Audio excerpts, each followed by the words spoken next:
اسلامی جمہوریہ ایران ایران کا پرانا نام فارس ہے۔ ایران جنوبی مغربی ایشیا کا ایک ملک ہے جو مشرق وسطی میں واقع ہے۔ ایران کی سرحدیں شمال میں ارمینیا، آذربائیجان اور ترکمنستان، مشرق میں پاکستان اور افغانستان اور مغرب میں ترکی اور عراق کردستان کے علاقے سے ملتی ہیں۔ اس سے آگے خلیج فارس اور خلیج عمان واقع ہیں۔ اسلام ملک کا سرکاری مذہب اور فارسی قومی زبان ہے اور اس کے سکے کو ریال کہتے ہیں۔ فارسی آذربائیجان کردستان، فارسی آذربائیجان کردوں اور لرستانی ملک میں سب سے زیادہ اہم نسلی گروہ ہیں۔ ایران کا دارالسلطنت تہران ہے جو کوہ البرز کے قریب واقع ہے۔ ایران جغرافیائی اعتبار سے بہت اہم ہے۔ قدرتی گیس، تیل اور قیمتی معدنیات اس کے دامن میں پوشیدہ ہے۔ رقبہ کے اعتبار سے یہ دنیا میں 17ویں نمبر پر شمار کیا جاتا ہے۔ ایران دنیا کی قدیم ترین تہذیبوں میں سے ایک ہے۔ ملک کی تاریخ ہزاروں سالوں پر محیط ہے۔ یہ ملک اپنے تہذیب تمدن کے اعتبار سے ایشیا میں تیسرے اور دنیا میں 11ویں درجے پر قابض ہے۔ یورپ اور ایشیا کے وسط میں ہونے کے باعث اس کی تاریخی اہمیت ہے۔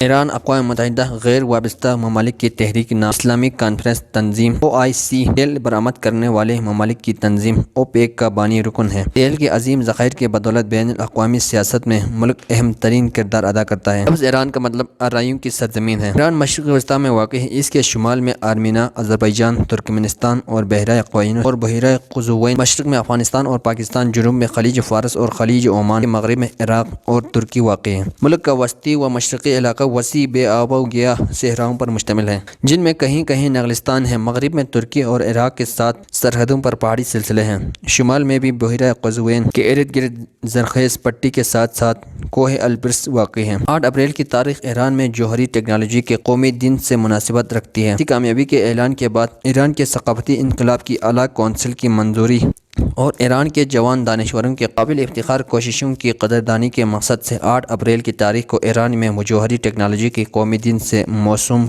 جوہری ٹیکنالوجی کا اطلاق ایٹم کے شگاف اور انہیں جوڑنے کی توانائی پرامن استعمال کے لیے مقامی جوہری ٹیکنالوجی سائنسی اور صنعتی اعتبار سے قابل ذکر اہمیت کی حامل ہے، اور یہ اس بنا پر ہے کہ جوہری ٹیکنالوجی کا استعمال صرف توانائی کی فراہمی تک محدود نہیں ہے بلکہ اسے ایرانی ماہرین کی جانب سے طبی اور تحقیقاتی امور میں بھی استعمال کیا جا رہا ہے۔ ایران سن 1958 عیسوی میں اور سن 1968 عیسوی میں اس نے جوہری ہتھیاروں کی پیداوار اور پھیلاؤ پر پابندی کے معاہدے NPT پر دستخط کیے۔ حالیہ برسوں میں جوہری شعبے میں ایران کی ترقی و پیش رفت اہم کامیابیوں کے ہمراہ رہی ہے۔ اس وقت ایران 30 سے زائد ریڈیو ڈاؤں کی پیداوار کے ساتھ جوہری اور تحقیقاتی مرکز میں خاص بیماریوں کے استعمال کے لیے 90 سے 95% تک دوائیاں بنا رہی ہے۔ اس سلسلے میں ایران کی ایک اور کامیابی تہران کی طبی تحقیقاتی ری ایکٹر کے ایندھن کی فراہمی کے لیے یورینیم کو 20% تک آسودہ بنانا ہے۔ تہران کا یہ ایٹمی ری ایکٹر بیماری میں مبتلا بیماریوں کے لیے دوائیاں تیار کرنے میں سرگرم عمل ہے، جسے 20% افزودہ یورینیم کے ایندھن کی ضرورت ہے جو 2 سال قبل تک بیرون ملک سے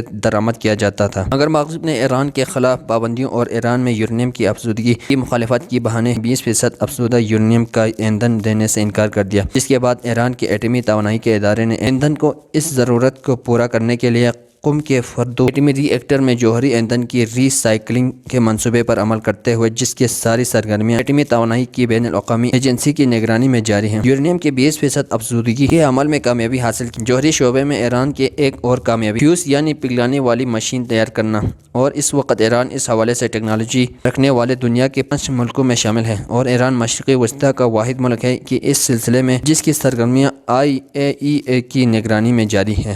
توقع کی جاتی ہے کہ آئندہ 10 سے 15 سالوں میں جوہری دنیا توانائی کی پیداوار میں جوہری شگاف سے اسے پگھلانے کے مرحلے میں داخل ہو جائیں گے۔ جوہری ٹیکنالوجی کے شعبے میں ایران اس وقت اس منزل پر پہنچ گیا ہے، مگر پھر بھی امریکہ اور گنتی کے چند دیگر ممالک کے جن سے ایران کی ترقی و پیش رفت برداشت نہیں ہو پا رہی ہے، ایران کی ترقی کی راہ میں مختلف طرح کی رکاوٹیں کھڑی کر رہے ہیں۔ ایران کے خلاف پابندیاں، ایران کا بائیکاٹ، نفسیاتی جنگ، سیاسی دباؤ، فوجی حملے کی دھمکی، یہاں تک کہ جوہری دانشوروں کا قتل، یہ کمپیوٹر وائرس کے ذریعے رخنہ اندازی کی کوشش ایسے ہتھ کنڈے ہیں جو ایرانی قوم کے دشمنوں نے استعمال کیے ہیں تاکہ ایران میں پرامن جوہری پروگرام اور اس سلسلے میں حاصل ہونے والی ترقی و پیش رفت میں رکاوٹ پیدا کی جا سکے۔ تاہم مغرب کی ان تمام تر خلاف ورزیوں کے باوجود جوہری ٹیکنالوجی اس وقت ایرانی قوم کی ایک اہم ترین قابل افتخار سائنسی ترقی میں تبدیل ہو چکی ہے۔ ایران کو انتظامی طور پر 31 صوبوں میں تقسیم کیا گیا ہے۔